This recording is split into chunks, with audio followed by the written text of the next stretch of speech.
Good morning વિદ્યાર્થી મિત્રો, આજથી નવા પ્રકરણની શરૂઆત કરીએ. પ્રકરણ નંબર 3 જે છે તત્વોનું વર્ગીકરણ અને ગુણધર્મોમાં આવર્તિતા. તો એવું કહેવાય કે રસાયણ વિજ્ઞાન એનો પાયો એટલે તત્વો, અને તત્વો એના પાયાના કણ તરીકે આપણે પરમાણુનું બંધારણ ચેપ્ટર 2માં શીખી ગયા. તો પરમાણુ જે છે એ પરમાણુ એ જુદા જુદા તત્વો માટે જુદો જુદો હોય, આવું બધું શીખી ગયા આપણે. આ પ્રકરણમાં તત્વોનું વર્ગીકરણ કેવી રીતે કરવામાં આવ્યું, કયા કયા વૈજ્ઞાનિકોએ આ વર્ગીકરણ કરવામાં મહત્વનો ફાળો આપ્યો, વર્ગીકરણ કરવાથી એના ગુણધર્મોમાં શું ફાયદો થયો સમજવા માટે, તત્વોના વર્ગીકરણ કરવાથી શું ફાયદો થયો, વિદ્યાર્થીઓને વૈજ્ઞાનિકોને એનો ઉપયોગ અને એના ગુણધર્મો એના કયા લાક્ષણિકતાઓને આધારે એનું વર્ગીકરણ કરવામાં આવેલું છે, ગુણધર્મો કેવી રીતે આવર્તિતા ધરાવે છે વગેરે વિશેનો અભ્યાસ આ પ્રકરણમાં કરીશું. તો શરૂઆત કરીએ. બરાબર ધ્યાન આપજો, ખૂબ સહેલું અને મજાનું ચેપ્ટર. ટોપિક છે 3.1 તત્વોના વર્ગીકરણની આવશ્યકતા. મિત્રો ધ્યાન રાખજો, કોઈ પણ વર્ગીકરણ એ કરવા પાછળનો હેતુ એ તે કાર્યને સરળ બનાવવાનો હોય છે. એક સાદા ઉદાહરણથી સમજીએ કે ધારો કે તમે કોઈ પ્રાણી સંગ્રહાલયમાં ગયા. આ એક પ્રાણી સંગ્રહાલય છે જેને આપણે ઝૂ અથવા પ્રાણી સંગ્રહાલય કહીએ છીએ. તો અહીંયા એક્સ વ્યક્તિ જ્યારે પ્રાણી સંગ્રહાલયમાં જાય છે એને ઓછા સમયમાં માછલી જોવી છે અને ઘરે જવું છે, અથવા મગર જોવો છે અને ઘરે જવું છે.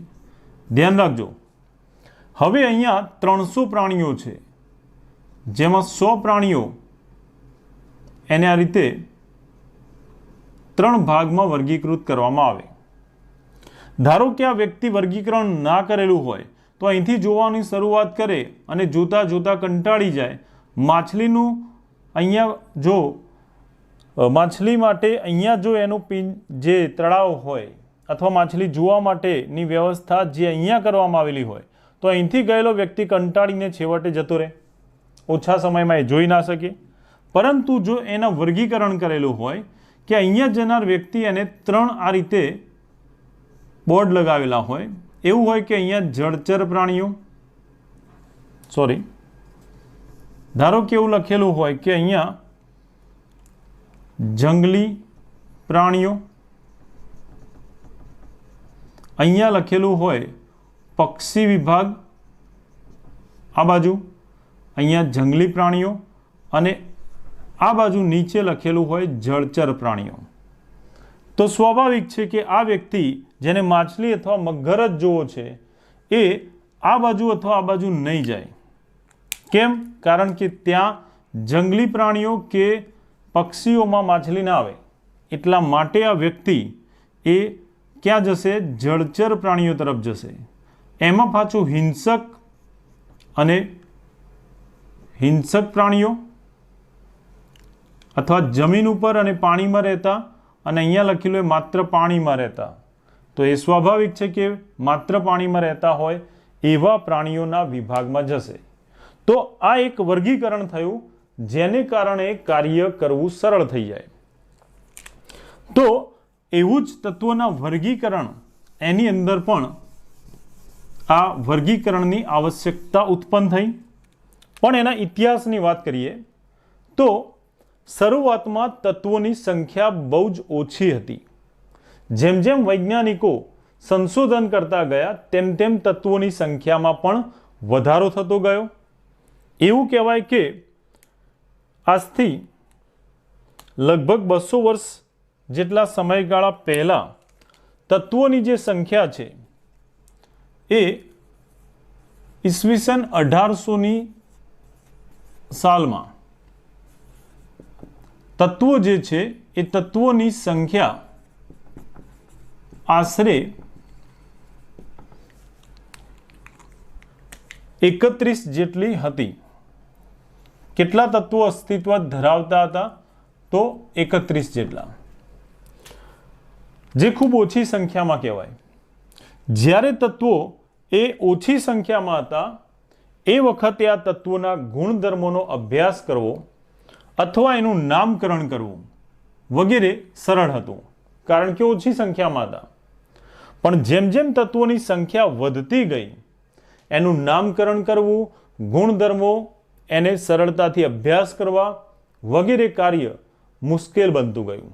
એટલા માટે વૈજ્ઞાનિકોએ તત્વોના ગુણધર્મોનો અભ્યાસ સરળતાથી કરી શકે, એનું નામકરણ સહેલાઈથી કરી શકાય, એ માટે તત્વોને વર્ગીકરણ કરવાની જરૂરિયાત થઈ.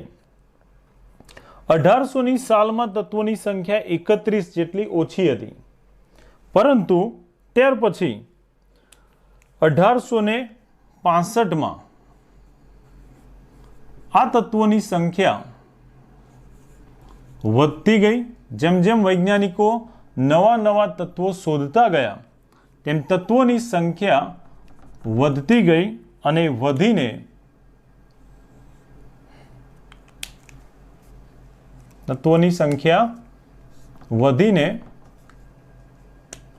લગભગ 63 જેટલી જોવા મળી 1865માં. એટલે આપણે એવું કહી શકીએ કે 65 વર્ષ જેટલા સમયગાળામાં તત્વો લગભગ બમણા કરતાં વધારે થઈ ગયા. તો તત્વોની સંખ્યા વધી. જેમ એક ઘરની અંદર 4 વ્યક્તિ રહેતા હોય, પછી ધીમે ધીમે એના છોકરાઓના લગ્ન થાય, છોકરાઓના છોકરા થાય, સંખ્યા વધે તો નવું ઘર લેવાની જરૂર પડશે, વર્ગીકરણ કરવાની જરૂર પડશે, બીજો માળ લેવાની જરૂર પડશે. એમ તત્વોની સંખ્યામાં પણ એવું છે કે સંખ્યા વધવાની સાથે એને વર્ગીકરણ કરવાની જરૂરિયાત ઉત્પન્ન થઈ. કેમ? તો એનું નામકરણ, એના ગુણધર્મો એને સહેલાઈથી સમજી શકાય એ માટે વર્ગીકરણ કરવું આવશ્યક બન્યું. હવે આ જે તત્વો છે એનો ભૌતિક અને રાસાયણિક ગુણધર્મોનો અભ્યાસ સહેલાઈથી કરી શકાય એ માટે પણ વર્ગીકરણ કરવું ખૂબ જરૂરી બન્યું. અત્યારે હાલમાં આપણે જોઈએ તો આવર્ત કોષ્ટક પૂરેપૂરું ભરાયેલું છે, 118 તત્વોથી સંપૂર્ણ ભરાયેલું છે. પરંતુ આ વાત કરીએ આપણે 2010-15 સુધીની, તો એ વખતે તત્વો જે છે એ લગભગ 114 જેટલા તત્વો શોધાયા હતા. અને આ જે 114 જેટલા તત્વો શોધાયા હતા એ તત્વો પૈકી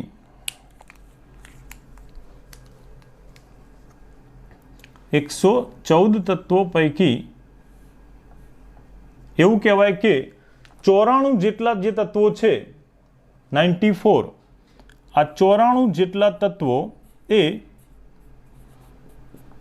કુદરતી રીતે મળી આવે છે અથવા કુદરતમાંથી સીધે સીધા પ્રાપ્ત થાય છે. કેટલા તત્વો? 114 તત્વો જે અસ્તિત્વ ધરાવે એમાંથી 94 તત્વો કુદરતી રીતે પ્રાપ્ત થાય છે.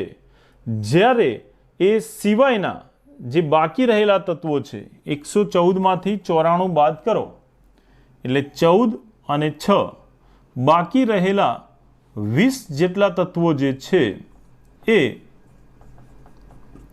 કૃત્રિમ રીતે અથવા બીજા શબ્દોમાં કહીએ તો મનુષ્ય દ્વારા બનાવવામાં આવેલા એટલે માનવ નિર્મિત તત્વો છે. આમ કુદરતમાંથી મળી આવતા તત્વો જે છે એ સિવાય મનુષ્ય દ્વારા પણ તત્વોના બંધારણમાં રાસાયણિક પ્રક્રિયા કરીને નવા તત્વોનું નિર્માણ કરી શકાયું છે. કેન્દ્રીય પ્રક્રિયાઓનો અભ્યાસ તમે કરશો તો એમાં તમને ખ્યાલ આવશે. સામાન્ય રીતે આવર્ત કોષ્ટકમાં સૌથી નીચે જે 7મો આવર્ત કહેવાય એની અંદર આવા તત્વો સવિશેષ પ્રમાણમાં જોવા મળે છે કે જે કૃત્રિમ અથવા તો માનવ નિર્મિત ઉત્પન્ન કરવામાં આવેલા છે. હવે આ જે તત્વો છે એ તત્વો એની સંખ્યા અત્યારે હાલમાં આપણે જોઈએ તો આખું આવર્ત કોષ્ટક સંપૂર્ણપણે ભરાયેલું છે અને આવર્ત કોષ્ટકમાં અત્યારે હાલ 118 પૂરા ખાના ભરાયેલા છે.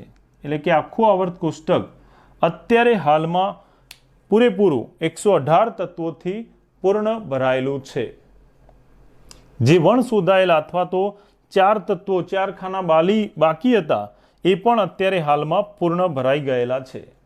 જેને ચોક્કસ નામ આપવાનું બાકી અથવા તો એના ગુણધર્મો એનો પૂર્ણ અભ્યાસ કરવામાં હજુ થોડુંક બાકી છે. તો આ વાત થઈ તત્વોના વર્ગીકરણની આવશ્યકતાની. હવે તત્વોના વર્ગીકરણ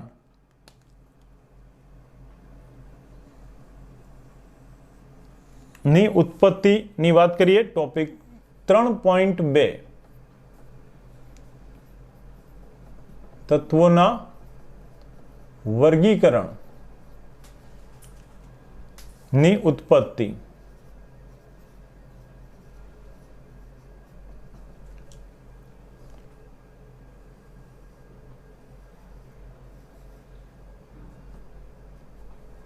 તત્વોનું વર્ગીકરણ એ કોઈ સરળ કાર્ય ન હતું. એટલે આ વર્ગીકરણ એ ધીમે ધીમે શરૂ થયું. ત્યાંથી જુદા જુદા વૈજ્ઞાનિકોએ તત્વોના વર્ગીકરણમાં પોતાનો વિશેષ ફાળો આપેલો છે. તો આ તત્વોના વર્ગીકરણનો ઇતિહાસ જોઈએ કે કયા કયા વૈજ્ઞાનિકોએ વર્ગીકરણમાં અથવા આવર્ત કોષ્ટકના નિર્માણમાં પોતાનો ફાળો આપેલો છે. તો એવા કેટલાક વૈજ્ઞાનિકો એની વાત આપણે કરીશું. સૌથી પહેલાં આ વર્ગીકરણ એની શરૂઆત જે છે એ કરનાર વૈજ્ઞાનિક હતા જ્હોન ડોબરેનર. કોણ? જ્હોન ડોબરેનર, ડોબરમેન નહીં. ઓકે, તો સૌ પહેલાં વાત કરીએ આપણે વૈજ્ઞાનિક જ્હોન ડોબરેનર.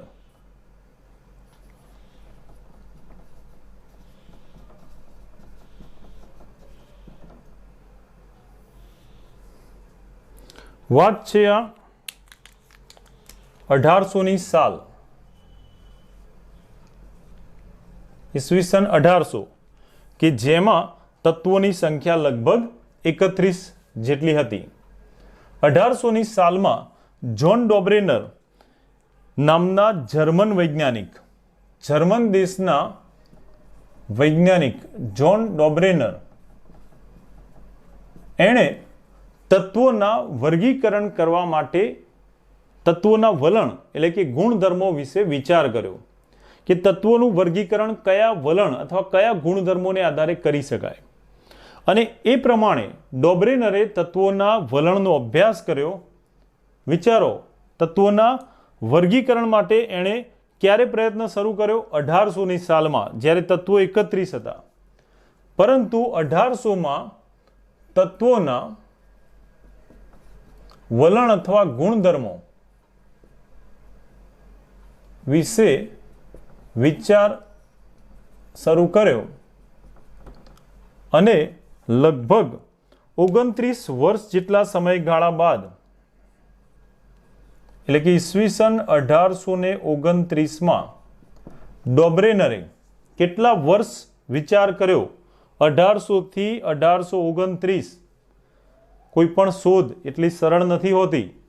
જોઈ શકાય એના ઉપરથી કે 29 વર્ષ જેટલા સમય બાદ આ વૈજ્ઞાનિકે તત્વોના વર્ગીકરણ માટે કંઈક માહિતી રજૂ કરી. ડોબરેનરે જેણે 1800માં તત્વોના વલણનો વિચાર કર્યો, એણે 1829માં તત્વોની ગોઠવણી માટે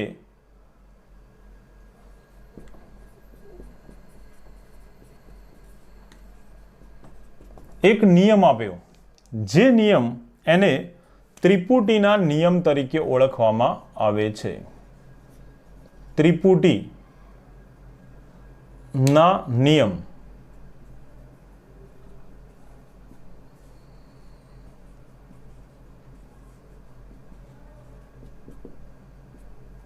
અઢારસો 29 વર્ષ બાદ તત્વોને ગોઠવવા ડોબરેનરે ત્રિપુટીનો નિયમ આપ્યો. એમસીક્યુ માટે યાદ રાખવાનું કે ત્રિપુટીનો નિયમ કોણે આપ્યો હતો? તો ત્રિપુટીનો નિયમ આપ્યો તો કોણે? જ્હોન ડોબ્રેનરે. હવે આ ત્રિપુટી એનો મતલબ શું? 3 મિત્રો ફરતા ફરતા આવતા હોય તો એના પેરેન્ટ્સ એવું કહે છે કે આ ત્રિપુટી ક્યાં જઈને આવી? તો ત્રિપુટીનો મતલબ 3નો સમૂહ. જ્હોન ડોબ્રેનરે એ વખતે જે તત્વો અસ્તિત્વ ધરાવતા હતા એ તત્વોને 3 તત્વોના સમૂહમાં ભેગા ગોઠવ્યા હતા, જે ત્રિપુટી તરીકે ઓળખાયા હતા. અને એ જે તત્વો હતા એને ગોઠવણી જે કરી હતી એ ચોક્કસ નિયમને આધારે હતી, જે નિયમ એ ત્રિપુટીનો નિયમ તરીકે ઓળખાયો. તો આ નિયમ શું હતો એની વાત કરીએ. ડોબ્રેનરે એ વખતના તત્વોના ગુણધર્મોનો અભ્યાસ કર્યો અને એક નિયમ આપ્યો. એણે તત્વોને જે ગોઠવ્યા એ તત્વો એ ત્રિપુટી, 3 તત્વોના સમૂહ એને એણે ત્રિપુટી કહ્યું. અને એ ત્રિપુટી કેવી રીતે ગોઠવી હતી એના માટે આપેલા નિયમ એને ત્રિપુટીનો નિયમ કહેવામાં આવે છે. તો નિયમ શું હતો એ જોઈએ. ત્રિપુટીનો નિયમ આ પ્રમાણે હતો કે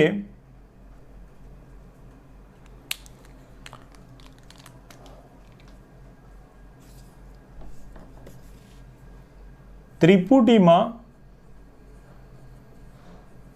રહેલા ત્રિપુટીના તત્વોમાં મધ્યમાં રહેલ તત્વનો પરમાણુ ભાર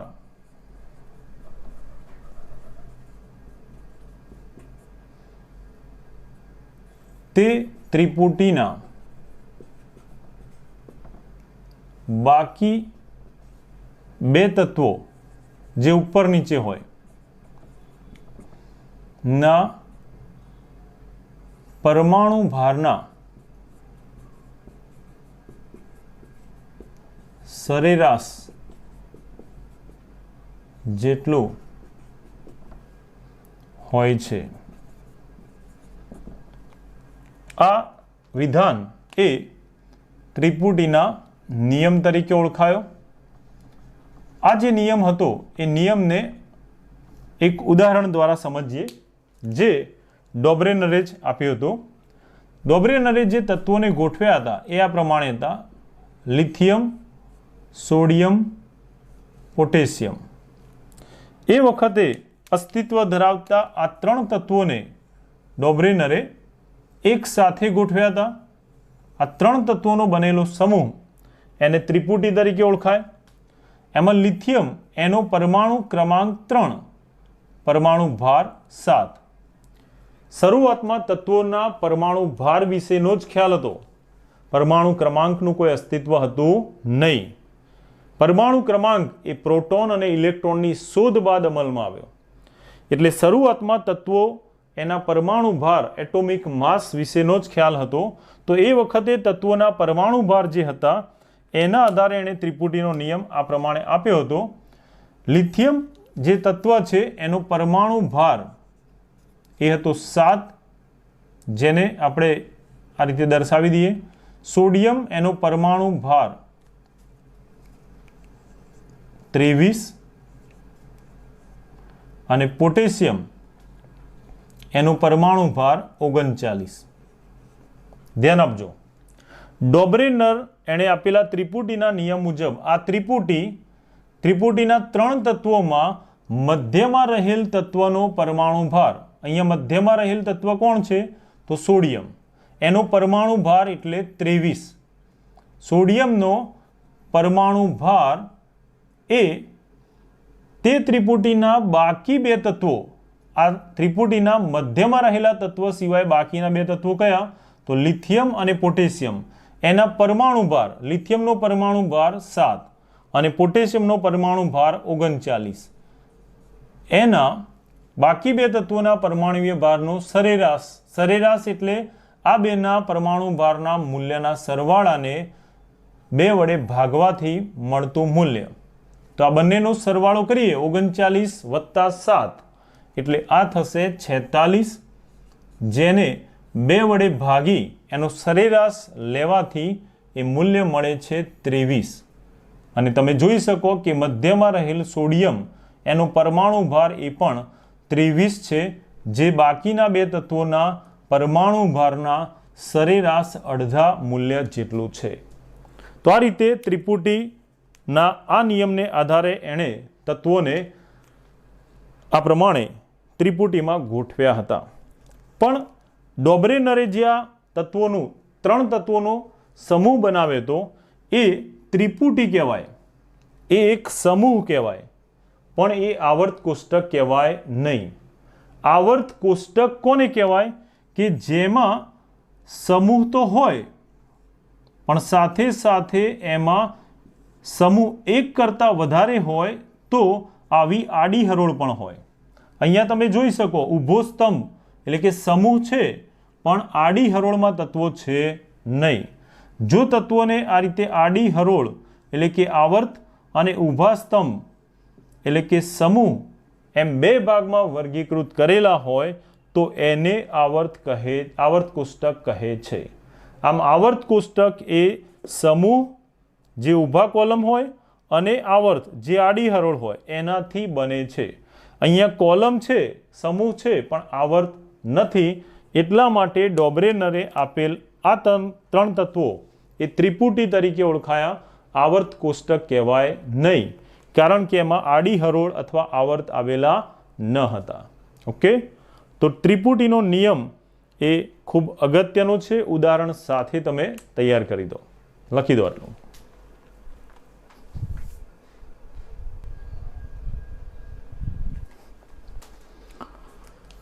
ત્યારબાદ સૌપ્રથમ ડોબ્રેનરે ત્રિપુટીમાં તત્વોને ગોઠવ્યા એ વર્ગીકરણની શરૂઆત હતી, પણ એ આવર્ત કોષ્ટક નહોતું. આવર્ત કોષ્ટક માટે ડોબ્રેનર બાદ બીજા જે વૈજ્ઞાનિકને આપણે યાદ કરીશું એ છે A.E.B. ધ કાન-કોર્ટોઇસ.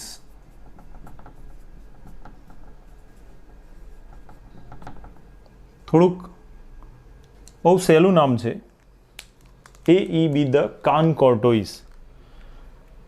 યાદ રાખવા માટે આપણે એક વાર્તા બનાવીએ. A.E.B. ધ કાન-કોર્ટોઇસ. એકચ્યુઅલી આ જે વૈજ્ઞાનિક છે કાન-કોર્ટોઇસ એ ફ્રેન્ચ વૈજ્ઞાનિક છે. જે વૈજ્ઞાનિકો ફ્રેન્ચ છે એમના નામ આગળ દ લાગે, ધ કાન-કોર્ટોઇસ. પણ આ કાન-કોર્ટોઇસ કેવી રીતે પડ્યું? તો વૈજ્ઞાનિક જ્યારે આ વર્ગીકરણનો વિચાર કરતા હતા, વિચાર કરતાં કરતાં એમના કાનમાં ખણ આવી. એમના હાથમાં એક કાંટો, નીચે કાંટો પડ્યો તો એ કાંટો લીધો હતો અને કંઈક વિચારતા હતા. કાનમાં ખણ આવતા આ કાંટો લઈને એમને યાદ ના રહ્યું, વૈજ્ઞાનિકો ધૂની હોય તો એ કાંટો લઈને કાનમાં આમ ખણવાનો પ્રયત્ન કર્યો. તો ખણતા ખણતા એમને ચીસ પડી ગઈ. એ બી થઈ ગઈ, કાનમાં બી થઈ ગઈ. ક્યાં? કાનમાં કાંટો વાગતા ઈસ થઈ ગયું. તો વૈજ્ઞાનિક એનું નામ પડ્યું કાન-કોર્ટોઇસ. કાનમાં કાંટો વાગતા ઈસ એવું થઈ ગયું. યાદ રાખવાનું, સમજવા માટે ખાલી, કે બીજા વૈજ્ઞાનિક તરીકે વૈજ્ઞાનિક A.E.B. ધ કાન-કોર્ટોઇસને આપણે યાદ કરીશું, જે ફ્રેન્ચ વૈજ્ઞાનિક હતા. સૌપ્રથમ તત્વનું વર્ગીકરણ કરનાર અથવા એનો પ્રયત્ન કરનાર વૈજ્ઞાનિક જે હતા જોન ડોબ્રેનર, જે જર્મન વૈજ્ઞાનિક હતા, જેમણે ત્રિપુટીનો નિયમ આપ્યો હતો.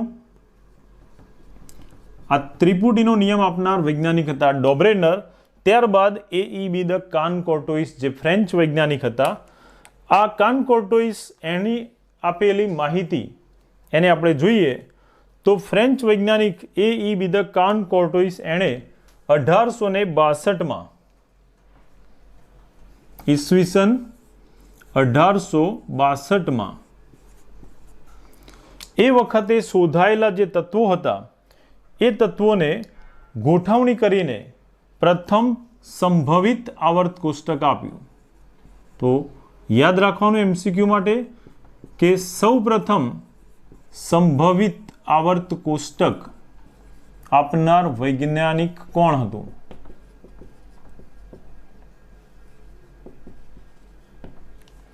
સૌ પ્રથમ સંભવિત આવર્ત કોષ્ટક આપ્યું હતું કાન-કોર્ટોઇસે 1862માં. એણે આ જે આવર્ત કોષ્ટક આપ્યું હતું એમાં એ વખતે શોધાયેલા તત્વો એને પરમાણુ ભારના ચડતા ક્રમમાં ગોઠવ્યા હતા. પરમાણુ ભારના ચડતા ક્રમમાં તત્વોને પરમાણુ ભારના ચડતા ક્રમમાં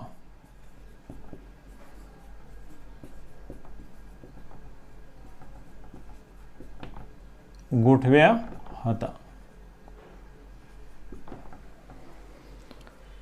તો ડોબ્રેનરે કાન-કોર્ટોઇસે સૌ પ્રથમ તત્વોને આ રીતે આવર્ત કોષ્ટક સ્વરૂપે ગોઠવવાનો પ્રયત્ન કર્યો અને એ ગોઠવણી કરી હતી એણે પરમાણુ ભારના ચડતા ક્રમમાં ગોઠવણી કરી હતી. ઓકે, એ સિવાય એમણે એવું શોધી કાઢ્યું તત્વોની ગોઠવણી દરમિયાન કે તત્વોને જ્યારે આ રીતે પરમાણુ ભારના ચડતા ક્રમમાં ગોઠવવામાં આવે છે ત્યારે આ જે તત્વો છે એ તત્વો એમાં દરેક તત્વ એ 7 તત્વો પછી એના ગુણધર્મો જે છે એ પુનરાવર્તિત થાય છે. એમાં એણે શું નોંધ્યું કે 7 તત્વોએ દરેક 7 તત્વોએ તત્વોના જે ગુણધર્મો છે એ પુનરાવર્તિત થાય છે.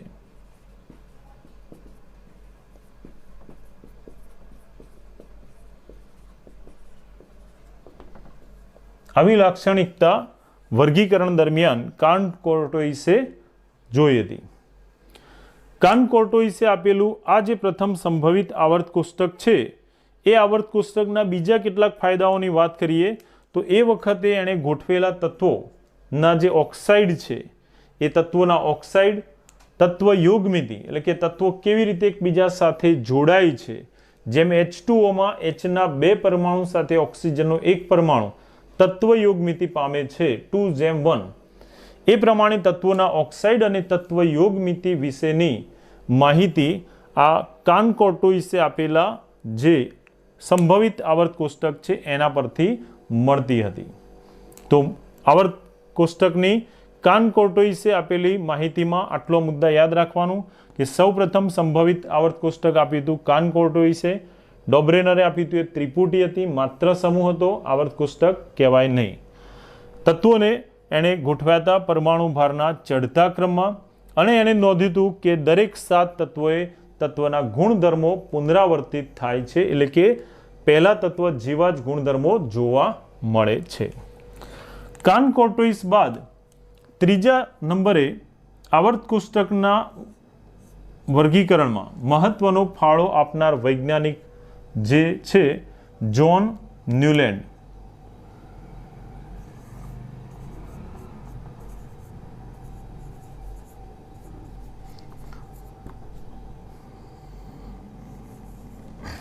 જ્હોન ન્યુલેન્ડ એ વાસ્તવમાં અંગ્રેજ વૈજ્ઞાનિક હતા, એટલે ઇંગ્લેન્ડના એવું કહી શકીએ આપણે. આ અંગ્રેજ વૈજ્ઞાનિક જ્હોન ન્યુલેન્ડ એમણે તત્વોને 1863માં એક સંશોધન પત્ર રજૂ કર્યું, રિસર્ચ પેપર પબ્લિશ કર્યું. જ્હોન ન્યુલેન્ડે 1865માં એમણે જે સંશોધન પત્ર અથવા રિસર્ચ પેપર પબ્લિશ કર્યું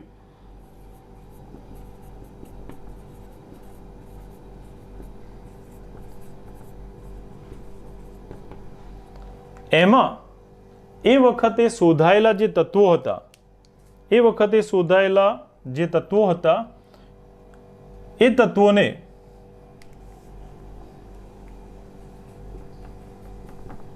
એમણે રજૂ કરેલા સંશોધન પત્રમાં એ વખતે શોધાયેલા તત્વોને 11 સમૂહમાં એ વખતે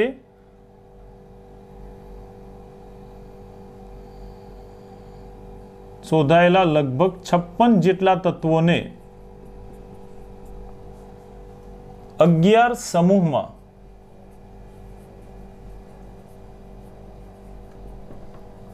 વર્ગીકૃત કર્યા હતા. 1865માં જ્હોન ન્યુલેન્ડે જે સંશોધન પત્ર રિસર્ચ પેપર પબ્લિશ કર્યું એમાં એણે એ વખતે શોધાયેલા 56 જેટલા તત્વોને 11 સમૂહની અંદર વર્ગીકૃત કર્યા હતા. તો 11 સમૂહ હતા અને એ પ્રમાણે 56 તત્વોને ગોઠવવા માટે આ રીતે આડી હરોળ એટલે કે આવર્ત પણ હતી. તો આ પણ એક આવર્ત કોષ્ટક હતું. યાદ રાખવાનું કેટલા સમૂહમાં વર્ગીકૃત કર્યા હતા? 56 સમૂહમાં. એ વખતે શોધાયેલા કેટલા તત્વોને એણે ગોઠવ્યા હતા? 56 તત્વોને. તો આ જે જ્હોન ન્યુલેન્ડ છે એણે એ વખતે આ રીતે પોતાનું આવર્ત કોષ્ટક રજૂ કર્યું. સાથે સાથે આવર્ત કોષ્ટક સાથે એમણે એક નિયમ આપ્યો હતો જે અષ્ટકના નિયમ તરીકે ઓળખાયો. ખૂબ અગત્યનો ટૂંકો પ્રશ્ન, યાદ રાખજો, બરાબર ધ્યાનથી સમજજો. અષ્ટકનો નિયમ જે આપ્યો હતો, પ્રશ્ન પૂછાય કે અષ્ટકનો નિયમ કોણે આપ્યો હતો? તો અષ્ટકનો નિયમ આપ્યો હતો જ્હોન ન્યુલેન્ડે. અષ્ટકનો નિયમ શું હતો? તો અષ્ટક એનો મતલબ થાય 8. અગાઉ કાન્ટ કોર્ટોઇસે કહ્યું હતું કે 7 તત્વોએ ગુણધર્મો પુનરાવર્તિત એટલે કે ફરીથી એક સરખા જેવા જોવા મળે છે. પણ ન્યુલેન્ડે જે નિયમ આપ્યો અષ્ટકનો નિયમ, એ અષ્ટકનો નિયમ એવું દર્શાવે છે કે જો તત્વોને એના પરમાણુ ભારના ચડતા ક્રમમાં ગોઠવતા જઈએ તો પહેલા ક્રમથી શરૂ કરેલું તત્વ એ એના 8મા ક્રમે આવતા તત્વ સાથે સમાન ગુણધર્મો ધરાવે છે. પ્રથમ ક્રમથી ગોઠવેલું તત્વ એ ક્રમિક 8મા ક્રમે આવતા તત્વ સાથે સમાન ગુણધર્મો ધરાવે છે, જે અષ્ટકના નિયમ તરીકે ઓળખાયું.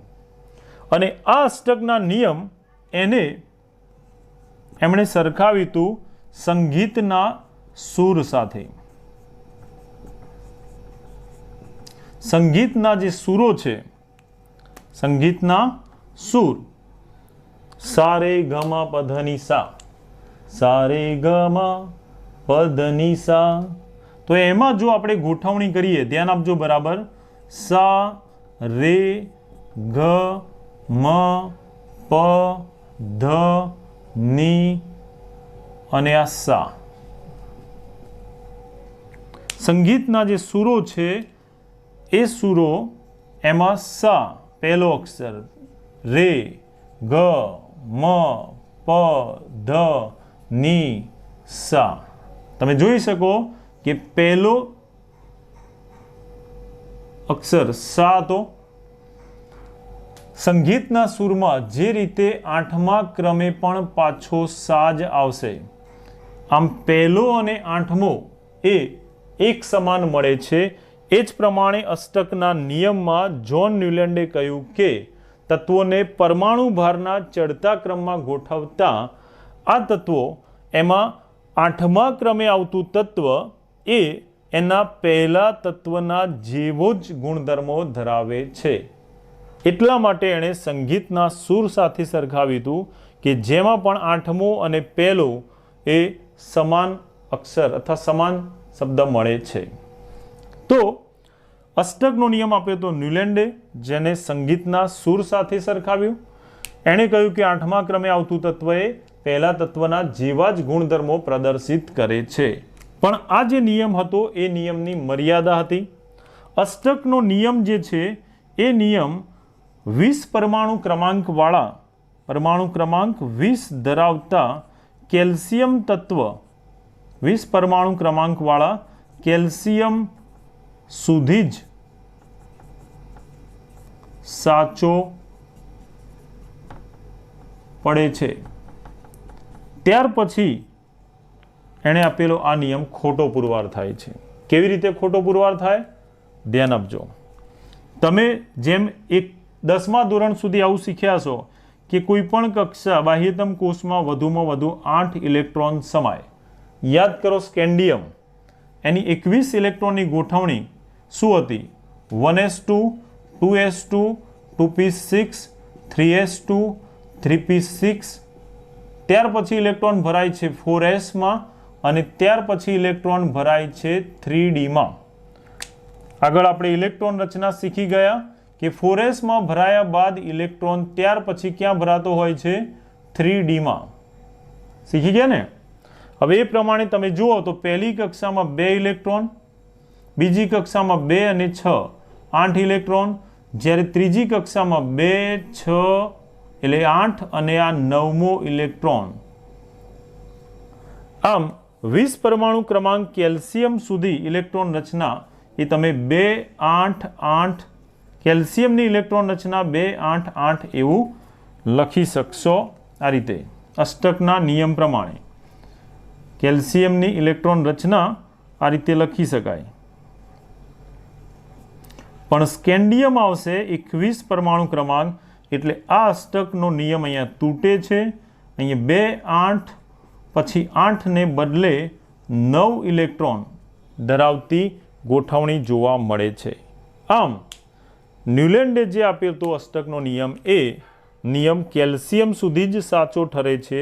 ત્યાર પછી આ નિયમ એ ખોટો પુરવાર થાય છે. તો યાદ રાખવાનું, આ બે વૈજ્ઞાનિકોએ આવર્ત કોષ્ટકમાં શું ફાળો આપ્યો હતો. ઓકે, લખી દો.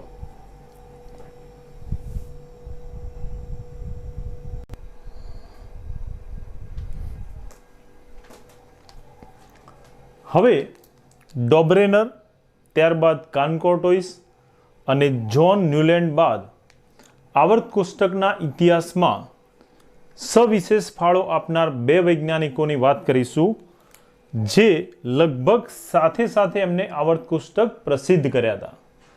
તેમ છતાં એક વૈજ્ઞાનિક એનું આવર્ત કોષ્ટક વધારે સારું અને એણે સૌ પહેલાં પ્રસિદ્ધ કર્યું હતું, જેને કારણે આવર્ત કોષ્ટકનો શ્રેય જે છે એ એમને જાય છે. તો આ બે વૈજ્ઞાનિકો, જે પૈકી એક વૈજ્ઞાનિક છે લોથર મેયર અને બીજા વૈજ્ઞાનિક એ છે દમિત્રી મેન્ડેલિફ, જેમનું નામ તમે સાંભળ્યું હશે. તો વાત કરી હતી આપણે સૌ પહેલા જ્હોન ડોબ્રેનર, જેમણે જર્મન વૈજ્ઞાનિક હતા. એમણે તત્વોને ત્રિપુટી સ્વરૂપે ગોઠવ્યા. ત્યારબાદ આપણે વાત કરી એ.ઈ. કાનકોર્ટોઇસ. આ કાનકોર્ટોઇસ એમણે સૌપ્રથમ સંભવિત આવર્ત કોષ્ટક આપ્યું. ત્યાર પછી ત્રીજા નંબરે વાત કરી હતી આપણે અંગ્રેજ વૈજ્ઞાનિક જ્હોન ન્યુલેન્ડ, જેમણે અષ્ટકનો નિયમ આપ્યો હતો અને 56 તત્વોને 11 જેટલા સમૂહમાં વર્ગીકૃત કર્યા હતા. પરંતુ આવર્ત કોષ્ટકમાં સૌથી વધુ જે કહેવાય પ્રદાન આપનાર વૈજ્ઞાનિકો, એમાં લોથર મેયર અને દમિત્રી મેન્ડેલિફ થશે. લોથર મેયરે તત્વોને એના જુદા જુદા ગુણધર્મોને આધારે પરમાણુ ભારના ચડતા ક્રમમાં ગોઠવ્યા હતા. આ બંને વૈજ્ઞાનિકોએ તત્વોને પરમાણુ ભારના ચડતા ક્રમમાં ગોઠવ્યા હતા.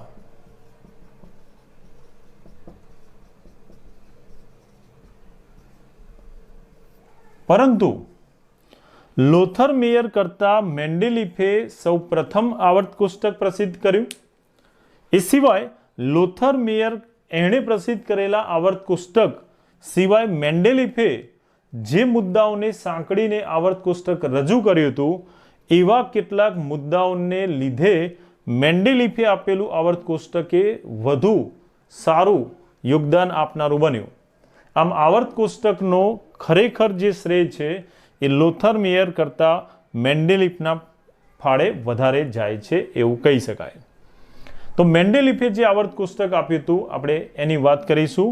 એ પહેલાં લોથર મેયરના આપેલા આવર્ત કોષ્ટકની વાત કરીએ તો લોથર મેયર એ જર્મન વૈજ્ઞાનિક હતા.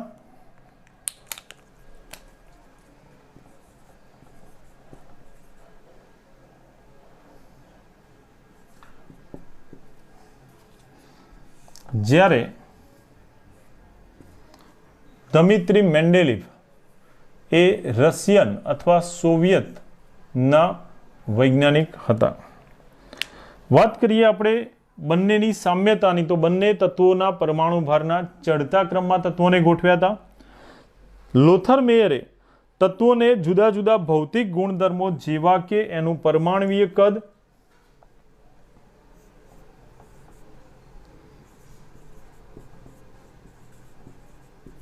તત્વોના પરમાણુવીય કદ, તત્વોનું ગલન બિંદુ, ઉત્કલન બિંદુ વગેરે જેવા ભૌતિક ગુણધર્મો ને પરમાણુ ભાર સાથે આલેખ સ્વરૂપે દર્શાવીને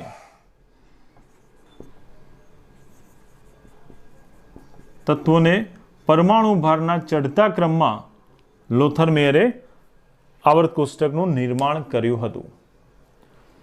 એ વખતના બધા જ તત્વો લોથર મેયરે એના આવર્ત કોષ્ટકમાં ગોઠવ્યા હતા. તેમ છતાં રશિયન વૈજ્ઞાનિક દમિત્રી મેન્ડેલિફ એનું આવર્ત કોષ્ટક કેમ વધુ સારું બન્યું તો એના પાછળના કેટલાક કારણો જોઈએ. મેન્ડેલિફ જે લોથર મેયર કરતાં વધુ સફળ આવર્ત કોષ્ટક આપ્યું હતું એના પાછળનું એક કારણ છે કે મેન્ડેલિફે સૌ પ્રથમ આવર્ત નિયમ આપ્યો હતો જે અત્યાર સુધી કોઈ વૈજ્ઞાનિકોએ ન આપ્યો હતો. સૌ પ્રથમ આવર્ત નિયમ આપનાર વૈજ્ઞાનિક હતા મેન્ડેલિફ. મેન્ડેલિફે આપેલા આવર્ત નિયમ શું હતો કે તત્વોના ગુણધર્મો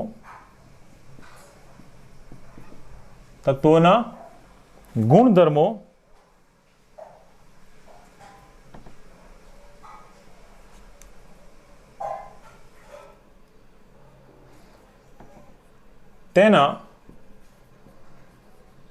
પરમાણુ ભારને આવર્તનીય હોય છે.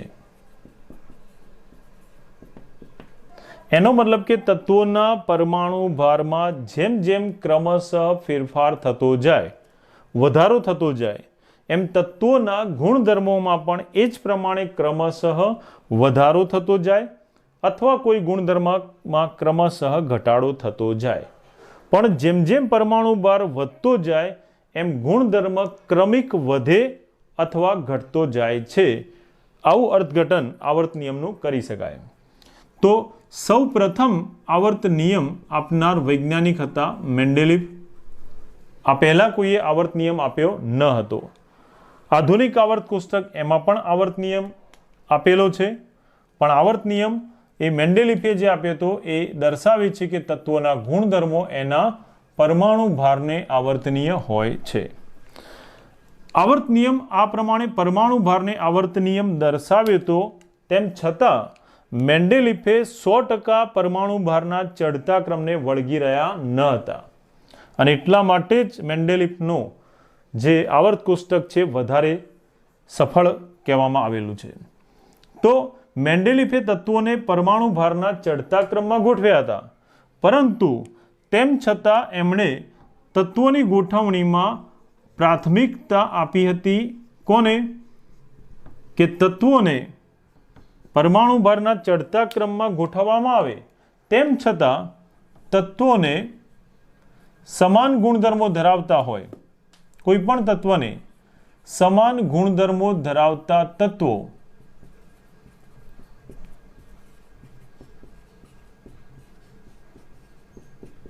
એને એક જ સાથે એક જ સમૂહમાં સમાન ગુણધર્મો ધરાવતા તત્વોને એક જ સમૂહમાં અથવા એક જ કોલમમાં મૂકવા આ બાબતને તેમણે અગ્રિમતા અથવા પ્રાથમિકતા આપી હતી કે ભલે પરમાણુ ભારનો ચડતો ક્રમ એમાં એ પરમાણુ ભાર વધતો કે ઘટતો ના હોય, ચડતો ક્રમ ના પણ જળવાય, પણ સમાન ગુણધર્મો ધરાવતા હોય એમને એક સાથે મૂકવા, આવું એમણે કહ્યું હતું. તમારી પાસે જે બુક અથવા રેફરન્સ બુક હોય તો એમાં તમે જોઈ શકો કે એક તત્વ છે ટેલુરિયમ, આવર્ત નંબર સમૂહ 6, મેન્ડેલિફના આવર્ત કોષ્ટકમાં સમૂહ 6 તમે જોઈ શકો એમાં, અને સમૂહ 7. આ સમૂહ 6 અને સમૂહ 7 માં આવેલા તત્વો એમાં તમે જોઈ શકો આવર્ત નંબર 7 માં પહેલો આવર્ત, બીજો આવર્ત, ત્રીજો, ચોથો, પાંચમો, છઠ્ઠો અને સાતમો આવર્ત. તો 7મા આવર્તમાં અને છઠ્ઠા સમૂહમાં એક તત્વ અંદર મૂકેલું છે જે છે ટેલુરિયમ. તમે જોઈ શકો એમાં ટેલુરિયમ, એનો પરમાણુ ભાર જે છે એ છે 127.6. ધ્યાન રાખજો, ટેલુરિયમનો પરમાણુ ભાર જે વખતે નક્કી થયો તો એ પ્રમાણે 127.6 પરમાણુ ભાર ટેલુરિયમનો જોવા મળે છે. આ 127.6 પરમાણુ ભાર ધરાવતું ટેલુરિયમ, એના પછી આવતું તત્વ એ છે આયોડિન. હવે આયોડિન તત્વ જે 7મા આવર્તમાં ગોઠવાયું છે એનો પરમાણુ ભાર છે 126.9. મિત્રો ધ્યાન રાખજો બરાબર આ મુદ્દાને સમજવા માટે કે મેન્ડેલિફે તત્વોને પરમાણુ ભારના આવર્તનીય પરમાણુ ભારના ચડતા ક્રમમાં ગોઠવ્યા, પણ ચડતા ક્રમમાં ગોઠવણી કરતાં પણ એને સમાન ગુણધર્મોવાળા તત્વોને એક સાથે મૂકવામાં વધુ આગ્રહ રાખ્યો હતો. અને એટલા માટે તમે જુઓ કે ચડતા ક્રમમાં સામાન્ય રીતે શું હોય કે નાની સંખ્યા હોય પછી મોટી સંખ્યા આવતી જાય, આ થાય એનો ચડતો ક્રમ. તો ચડતા ક્રમમાં નાના પરમાણુ ભારવાળું તત્વ પહેલા આવે અને પછી મોટા પરમાણુ ભારવાળું તત્વ આવે. તો તમે જોઈ શકો કે ટેલુરિયમનો પરમાણુ ભાર છે 127.6. એના કરતાં આયોડિનનો પરમાણુ ભાર ઓછો છે. તો આ આયોડિન એ પરમાણુ ભારના ચડતા ક્રમ મુજબ ટેલુરિયમની આગળ આવવું જોઈએ. છઠ્ઠા સમૂહને બદલે એ આગળના સમૂહમાં સ્થાન ધરાવવું જોઈએ, સમૂહ 5માં. આયોડિનનો પરમાણુ ભાર જો ઓછો હોય તો ઓછા પરમાણુ ભારવાળું તત્વ પહેલા આવવું જોઈએ, ત્યારે ચડતો ક્રમ જળવાયો કહેવાય. પણ મેન્ડેલિફે એવું કર્યું ન હતું. એમણે આયોડિનનો પરમાણુ ભાર ઓછો હતો ટેલુરિયમ કરતાં, તેમ છતાં એને આયોડિનને 5મા સમૂહમાં મૂકવાને બદલે એમણે મૂક્યું હતું ક્યાં? સમૂહ 7માં. કેમ સમૂહ 7માં મૂક્યું? તો એમણે જોયું કે આયોડિનને જો 5મા સમૂહમાં મૂકીએ તો એ સમૂહમાં આવેલા જે તત્વો છે, 5મા સમૂહમાં આવેલા તત્વો, જે તત્વો હતા ફોસ્ફરસ, આર્સેનિક, એની સાથે આયોડિન એના ગુણધર્મો બંધ બેસતા નથી. 5મા સમૂહમાં આવેલા ફોસ્ફરસ, આર્સેનિક સાથે આ આયોડિનના ગુણધર્મો સમાન જોવા મળતા નથી. એના બદલે જો આયોડિનને સમૂહ 7માં મૂકવામાં આવે તો સમૂહ 7માં આવેલા જે તત્વો છે ક્લોરિન અને બ્રોમિન, એની સાથે આ તત્વ સમાન ગુણધર્મો ધરાવે છે. એટલા માટે એમણે આયોડિનને ટેલુરિયમની આગળ, અહીંયા ટેલુરિયમની પરમાણુ ભાર ઓછો હોવા છતાં આગળ ન મૂકતા ટેલુરિયમ પછી સમૂહ 7માં સ્થાન આપ્યું હતું. કેમ? તો સમાન ગુણધર્મો ધરાવતા તત્વો સાથે એ ગોઠવાય એ બાબતને એમણે પ્રાથમિકતા આપી હતી, એટલા માટે અહીંયા ગોઠવ્યું હતું. આમ પરમાણુ ભારના ચડતા ક્રમને મેન્ડેલિફ વળગી રહ્યા ન હતા. તો આ એક પહેલી બાબત હતી. અને અત્યારે હાલ પણ તમે જુઓ કે આધુનિક આવર્ત કોષ્ટકમાં પણ આયોડિનનું સ્થાન એ બ્રોમિન, ક્લોરિન, બ્રોમિનના નીચે છે. આ મેન્ડેલિફ એ વખતે પણ આવી સાચી ગોઠવણી કરી શક્યા હતા. વાત કરીએ આપણે બીજા એક મુદ્દાની કે મેન્ડેલિફે એ વખતે જે તત્વો હતા એને આવર્ત કોષ્ટકમાં ગોઠવી ના દીધા કે 1, 2, 3, 4, 5, 6 વગેરે. એમણે કેટલીક જગ્યાએ એના સ્થાન ખાલી છોડી દીધા. જેમ કે મેન્ડેલિફના આવર્ત કોષ્ટકમાં એમણે તત્વોની ગોઠવણી કરી ત્યારે આ તત્વોની ગોઠવણી દરમિયાન એમણે કેટલીક જગ્યાએ ખાલી સ્થાન છોડી દીધા. જેમ કે સમૂહ 3માં આવેલું તત્વ એ છે એલ્યુમિનિયમ. સમૂહ 3માં આવેલું તત્વ, વાત કરીએ આપણે, સમૂહ 3નું તત્વ છે એલ્યુમિનિયમ.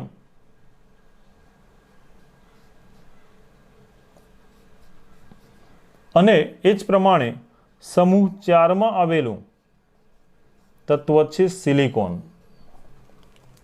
મેન્ડેલિફે એ વખતે શોધાયેલા તત્વોને આ પ્રમાણે ગોઠવી દીધા, પણ બધા તત્વોને જેટલા શોધાયા હતા એ તત્વોને ગોઠવણી કરી દીધી ન હતી. કેટલીક જગ્યાએ એમણે સ્થાન ખાલી છોડી દીધા હતા. જેમ કે એલ્યુમિનિયમ સમૂહ 3નું તત્વ, એની નીચે એ વખતે તત્વો શોધાયેલા તો હતા, પણ એમણે એલ્યુમિનિયમ નીચે કોઈ તત્વ ગોઠવ્યું ન હતું. કારણ કે એમના મત મુજબ એલ્યુમિનિયમ જેવા જ ગુણધર્મો ધરાવતું કોઈ તત્વ એ વખતે અસ્તિત્વ ધરાવતું ન હતું, પરંતુ એ ભવિષ્યમાં શોધાશે એવી એમણે આગાહી કરી હતી. શું કર્યું હતું? એલ્યુમિનિયમના જેવા જ ગુણધર્મો ધરાવતું તત્વ ભવિષ્યમાં અહીંયા શોધાશે એવી આગાહી કરીને એમણે અહીંયા ખાલી સ્થાન છોડી દીધું હતું. એ જ પ્રમાણે સમૂહ 4માં સિલિકોનની નીચે એમણે તત્વોને ગોઠવ્યા વગર ખાલી સ્થાન છોડ્યું હતું અને એના માટે પણ આગાહી કરી હતી કે ભવિષ્યમાં સમૂહ 4માં સિલિકોનની નીચે સિલિકોન જેવા જ ગુણધર્મો ધરાવતું કોઈ તત્વ શોધાશે અને એ તત્વ અહીંયા સ્થાન પામશે. પરંતુ એ વખતે આ વણ શોધાયેલા અથવા આગાહી કરેલા તત્વો એને એમણે નામ આપી દીધું હતું. અને નામ શું આપ્યું હતું? તો એલ્યુમિનિયમની નીચે જે ભવિષ્યમાં શોધાશે એ તત્વ, એનું નામ આપ્યું હતું એમણે એકા એલ્યુમિનિયમ. શું નામ આપ્યું હતું? એકા એલ્યુમિનિયમ. એકા એ સંસ્કૃત શબ્દ છે. એનો અર્થ થાય, એકા એ સંસ્કૃત શબ્દ છે જેનો અર્થ થાય નેક્સ્ટ અથવા તરત પછીનો. એલ્યુમિનિયમ પછી તરત આવતું એટલે એકા એલ્યુમિનિયમ. સિલિકોન પછી તરત આવશે એ એકા સિલિકોન, એવું નામ એમણે એ વખતે આપી દીધું હતું. અને મેન્ડેલિફે આપેલા આ એકા એલ્યુમિનિયમ તરીકે આગાહી કરેલું તત્વ એ અત્યારે હાલ શોધાઈ ગયેલું છે. અને એ તત્વ એટલે એલ્યુમિનિયમની નીચે આવતું ગેલિયમ. અત્યારે આવર્ત કોષ્ટકમાં એલ્યુમિનિયમ નીચે સ્થાન ધરાવતું ગેલિયમ તત્વ એ મેન્ડેલિફે જેને એકા એલ્યુમિનિયમ કહ્યું હતું એ તત્વ ત્યાર પછી ગેલિયમ તરીકે સંશોધન પામ્યું, જેને મેન્ડેલિફે કરેલી આગાહી મુજબ એલ્યુમિનિયમની નીચે સમાન ગુણધર્મોને આધારે ગોઠવેલું છે. એ જ પ્રમાણે સિલિકોન એની નીચે જેને મેન્ડેલિફે આગાહી કરી હતી એકા સિલિકોન નામ આપીને કે ભવિષ્યમાં સિલિકોન જેવું તત્વ શોધાશે, એ પણ અત્યારે શોધાયેલું છે જે જર્મેનિયમ તત્વથી ઓળખાય છે. તો આમ મેન્ડેલિફે જે આગાહી કરી હતી એ આગાહી પણ સાચી હતી. આ મેન્ડેલિફનું આવર્ત કોષ્ટક એ બાકીના બધા વૈજ્ઞાનિકોએ આપેલા આવર્ત કોષ્ટકની સાપેક્ષે ખૂબ વધારે સફળ હતું. અને બીજું કે સૌ પ્રથમ આવર્ત નિયમ મેન્ડેલિફે રજૂ કર્યો હતો. તો મેન્ડેલિફના આવર્ત કોષ્ટકની આ બધી ખાસિયતો એ આધુનિક આવર્ત કોષ્ટકના નિર્માણમાં ખૂબ વધારે ફાયદાકારક રહ્યું. આવર્ત કોષ્ટકનું વર્ગીકરણ એ આ રીતે વિદ્યાર્થીઓને તત્વોની સમજ માટે મદદરૂપ કરનારું, અભ્યાસ કરવામાં સરળ બનનારું, વૈજ્ઞાનિકોને નવા તત્વોની શોધ કરવા માટે મદદ બનનારું. જેમ મેન્ડેલિફે આગાહી કરી હતી કે એલ્યુમિનિયમ જેવા ગુણધર્મોવાળું તત્વ શોધાશે, તો વૈજ્ઞાનિકોએ સંશોધન કર્યા કે એલ્યુમિનિયમના જેવા જ ગુણધર્મોવાળું કયું તત્વ છે, અને એના આધારે, એ આગાહીના આધારે આ ગેલિયમ અને જર્મેનિયમ જેવા તત્વોની શોધ થઈ. તો આ રીતે આવર્ત કોષ્ટક એનું વર્ગીકરણ એ ખૂબ રસપ્રદ હતું. અહીંયા આના પર આધારિત જુદા જુદા MCQ પૂછાઈ શકે કે એકા સિલિકોન તરીકે ઓળખાતું આગાહી કરેલ તત્વ એ કયા નામથી અત્યારે ઓળખાય? તો એકા સિલિકોન તરીકે આગાહી કરેલું તત્વ એ જર્મેનિયમ, એ જ પ્રમાણે એકા એલ્યુમિનિયમ તરીકે કહેલું લખેલું તત્વ એ ગેલિયમ તરીકે અસ્તિત્વ ધરાવે છે. એ સિવાય ટૂંકા પ્રશ્ન તરીકે ખૂબ અગત્યનો કહી શકાય એવો મેન્ડેલિફનો આવર્ત નિયમ તમને આવડવો જોઈએ. ઓકે, તો તૈયાર કરી દેજો, લખી દો.